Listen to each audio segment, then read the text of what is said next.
Évangile de Jésus-Christ selon Saint Jean. Au commencement était le Verbe, et le Verbe était auprès de Dieu, et le Verbe était Dieu. Il était au commencement auprès de Dieu. C'est par lui que tout est venu à l'existence, et rien de ce qui s'est fait ne s'est fait sans lui. En lui était la vie, et la vie était la lumière des hommes. La lumière brille dans les ténèbres, et les ténèbres ne l'ont pas arrêté. Il y eut un homme envoyé par Dieu, son nom était Jean. Il est venu comme témoin pour rendre témoignage à la lumière, afin que tous croient par lui. Cet homme n'était pas la lumière, mais il était là pour rendre témoignage à la lumière.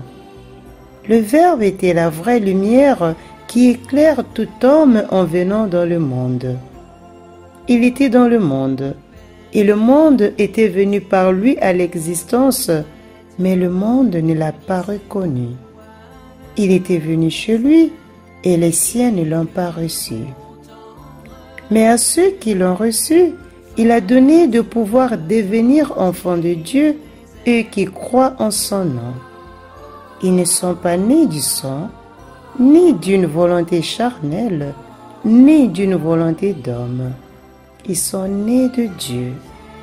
Et le Verbe s'est fait chair, il a habité parmi nous, et nous avons vu sa gloire, la gloire qu'il tient de son Père comme Fils unique, plein de grâce et de vérité.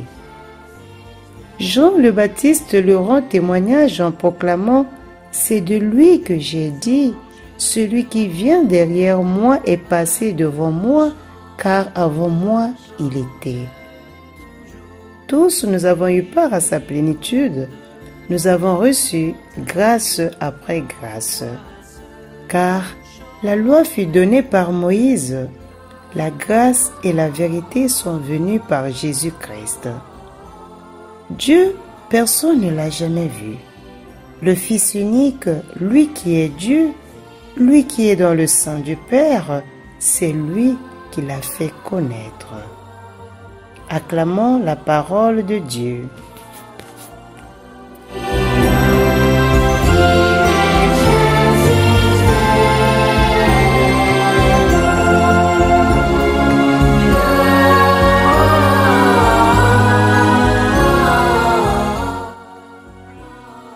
Chers frères et sœurs, aujourd'hui nous célébrons la nativité de notre Seigneur Jésus-Christ.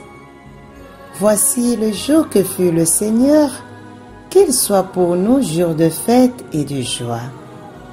La joie de célébrer Noël. Oui, le Verbe s'est fait chair et il a habité parmi nous. Le Verbe vient habiter notre monde actuel éprouvé par la situation mondiale de la pandémie qui ne nous permet pas de festoyer comme à l'accoutumée. C'est dans ces conditions que vient naître l'enfant Jésus cette année. Alors, quel message pouvons-nous adresser à vous, auditeurs de 3 minutes d'évangile en cette fête? Juste 2 choses. La première est de dire à l'enfant Jésus de Bethléem que sans lui, nous ne pouvons rien faire. Sans lui, nous ne pouvons pas réaliser nos projets de charité ni vivre dans la paix. Sans lui, nous ne pouvons pas sortir à la rencontre de nos frères. Nous ne pouvons pas espérer un avenir meilleur. La deuxième est que ce doux enfant visite les petites crèches de nos vies, de nos familles, de nos communautés, de nos cœurs. Et cette visite peut nous donner un nouvel élan dans notre vie chrétienne. Car la conversion du cœur que nous demande l'enfant Jésus vient du silence de la grotte où Marie et Joseph, les bergers et les mages, tous se sont réunis pour adorer le mystère. Seul s'ouvrir à ce mystère peut nous donner un nouveau cœur. Bonne fête de Noël à toutes les familles et que l'enfant Jésus visite nos petites crèches.